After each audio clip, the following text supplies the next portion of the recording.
Tout simplement un sentiment de reconnaissance à Allah qui nous a donné l'occasion de vivre ça, un sentiment de reconnaissance au Sénégal, aux autorités qui nous donnent l'hospitalité, et un sentiment de reconnaissance à nos clients, à mes coéquipiers et sincèrement et particulièrement à mon président du conseil d'administration, mon grand frère Mamadou Racine Sy. Je garde le souvenir d'un grand pays, de la Teranga sénégalaise, puisque je suis à moitié sénégalais. Je garde le souvenir d'un pays d'hommes de talent, de paix, d'hommes tolérants. Et surtout, ce qui m'a marqué aussi au Sénégal, c'est le mot Graoul, qui dénote de la sagesse et de la tolérance et de la générosité sénégalaise. Je prie Allah que la paix, la prospérité règne à jamais au Sénégal, parce que le Sénégal est un pays phare en Afrique et tous les pays africains regardent vers Dakar. D'abord, je prie pour eux parce que nous sommes des croyants. Ce sont aujourd'hui eux qui sont les chefs de famille du Sénégal sans être les plus âgés. Mais c'est Dieu qui leur a confié cette charge. On prie pour eux. La charge n'est pas facile, gérer un pays, mais je suis convaincu qu'avec la baraka qu'ils ont, la conviction, leur panafricanisme, ils porteront le Sénégal à des niveaux insoupçonnés. Ils sont les présidents du Sénégal, ils sont aussi l'espoir de l'Afrique.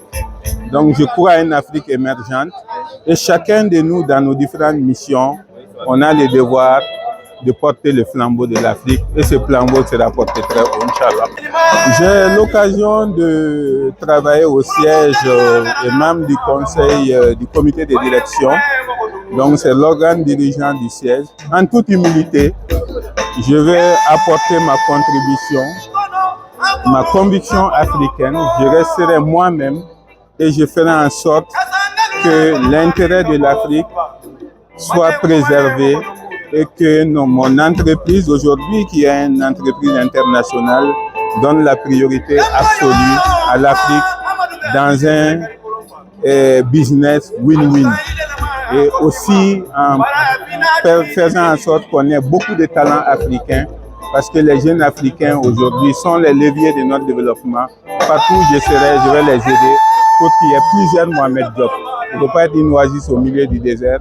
Il y a plusieurs oasis, il y a des talents. Et avec l'aide de Dieu. Nous sommes venus ici pour honorer M. Mohamed Abdoulaye Diop, un grand fils de l'Afrique, qui, après 2 séjours consécutifs au Sénégal, s'apprête à rejoindre la direction Afrique du groupe à Paris. Nous sommes très fiers de son cursus. Il a fait beaucoup de bonnes choses. Vous avez vu tous les témoignages qui ont été faits à son endroit, par le personnel, par le conseil d'administration, par les actionnaires et tout ça. Et ça montre, n'est-ce pas, l'implication de Mohamed dans tout ce qui touchait à la vie de la société, et surtout ça montre son urbanité et son humilité. Mohamed est un exemple à donner à tous les cadres africains, et là où il sera à Paris, je suis certain qu'il sera un ambassadeur de l'Afrique tout entière.